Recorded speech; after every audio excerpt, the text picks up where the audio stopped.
986 run ତା ପୁଣି ଗୋଟିଏ ଦିନରେ 69ଟି ବିଶାଳ ଛକା ଏବଂ 96ଟି ଚୌକା ଭାଙ୍ଗିଗଲା ସବୁ ରେକର୍ଡ। ଜି ହଁ ଦର୍ଶକ ବନ୍ଧୁ, ଚାଲିଛି IPL ମହାସମାରୋହ। ଚଳିତ ବର୍ଷ ଇଣ୍ଡିଆନ୍ ପ୍ରିମିୟର ଲିଗ୍ ଟିକେ ନିଆରା ଲାଗୁଛି, କାରଣ ଏଥର ବୋଲର ନୁହନ୍ତି ବ୍ୟାଟରଙ୍କ ପ୍ରାଧାନ୍ୟ ଦେଖିବାକୁ ମିଳୁଛି। ପ୍ରତି ମ୍ୟାଚ୍ ମଧ୍ୟ ହାଇ ସ୍କୋରିଂ ମୁକାବିଲା ହେଉଛି। କାଁ ଭାଁ କିଛି ମ୍ୟାଚ୍ ଛାଡ଼ିଦେଲେ ପ୍ରାୟ ସମସ୍ତ ମ୍ୟାଚ୍ ହାଇ ସ୍କୋରିଂ ହେଉଛି। ଏପରିକି ନିହାତି ପରାଜୟ ଲାଗୁଥିବା ମ୍ୟାଚ୍ ବି ଅତି ସହଜରେ ବିଜୟରେ ପରିଣତ ହୋଇଯାଉଛି, ଯାହାକି ଗତକାଲି ଅର୍ଥାତ୍ ଶନିବାର ଦେଖିବାକୁ ମିଳିଥିଲା। ଶନିବାର ଅର୍ଥାତ୍ ଗତ ଇଣ୍ଡିଆନ୍ ପ୍ରିମିୟର ଲିଗ୍ IPL ଇତିହାସରେ ଏପରି କିଛି ଘଟିଥିଲା ଯାହା ଗତ 18 ବର୍ଷ ମଧ୍ୟରେ କେବେ ଘଟିନଥିଲା। ଗୋଟିଏ ଦିନରେ ସର୍ବାଧିକ ରନ୍ କରିବାର ଟୁର୍ଣ୍ଣାମେଣ୍ଟର ରେକର୍ଡ ଭାଙ୍ଗିଗଲା। ଗତକାଲି ଶନିବାର ଥିବାରୁ ଦୁଇଟି ମୁକାବିଲା ଖେଳାଯାଇଥିଲା।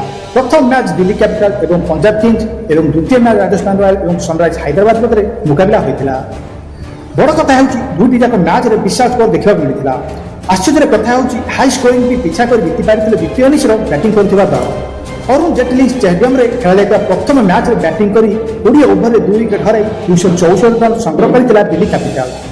KL ରାହୁଲ ଯିଏକି 152 ରନ୍ର ଭୟଙ୍କର ଇନିଂସ ଖେଳିଥିଲେ। 265 ରନ୍ର ବିଶାଳ ଟାର୍ଗେଟକୁ ପିଛା କରିବାକୁ ଯାଇ ପଞ୍ଜାବ କିଙ୍ଗସ୍ ମାତ୍ର 18.5 ଓଭରରେ ହିଁ 4 ୱିକେଟ୍ ହରାଇ 265 ରନ୍ କରିନେଇଥିଲା।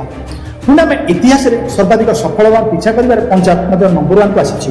ସେହିପରି ସନ୍ଧ୍ୟା ମ୍ୟାଚ୍ରେ ରାଜସ୍ଥାନ ରୟାଲ RR ଯିଏକି ପ୍ରଥମେ ବ୍ୟାଟିଂ କରି 20 ଓଭରରେ 6 ୱିକେଟ୍ ହରାଇ ବିଶାଳ 228 ରନ୍ କରିଥିଲା।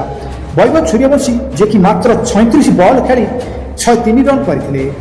ତେବେ ଟାର୍ଗେଟ ପିଛା କରି ସନରାଇଜର୍ସ ହାଇଦ୍ରାବାଦ ଟିମ୍ ମାତ୍ର 18.3 ଓଭରରେ 5 ୱିକେଟ୍ ହରାଇ ମ୍ୟାଚ୍ ଉପରେ କବ୍ଜା କରିନେଇଥିଲା। ଗତକାଲି ଗୋଟିଏ ଦିନ IPLରେ ଦୁଇଟି ମୁକାବିଲା ଖେଳାଯାଇଥିଲା, ଆଉ ପୁଣି 986 ରନ୍ ହୋଇଥିଲା, ତା ପୁଣି ଖୁବ୍ କମ୍ ବଲ୍ରେ। ଦିଲ୍ଲୀ ଅରୁଣ ଜେଟଲୀ ଷ୍ଟାଡିୟମରେ ମୋଟ 529 ରନ୍ ହୋଇଥିବା ବେଳେ ଜୟପୁରରେ ମଧ୍ୟ 457 ରନ୍ ସଂଗ୍ରହ ହୋଇଥିଲା। IPLରେ ଗୋଟିଏ ଦିନରେ ସର୍ବାଧିକ ରନ୍ କରିବାର ପୂର୍ବରୁ ରେକର୍ଡ ଯିଏକି 27 ଏପ୍ରିଲ 2024ରେ ସ୍ଥାପନ ହୋଇଥିଲା। ସେହିଦିନ ମଧ୍ୟ 819 ରନ୍ ହୋଇଥିଲା।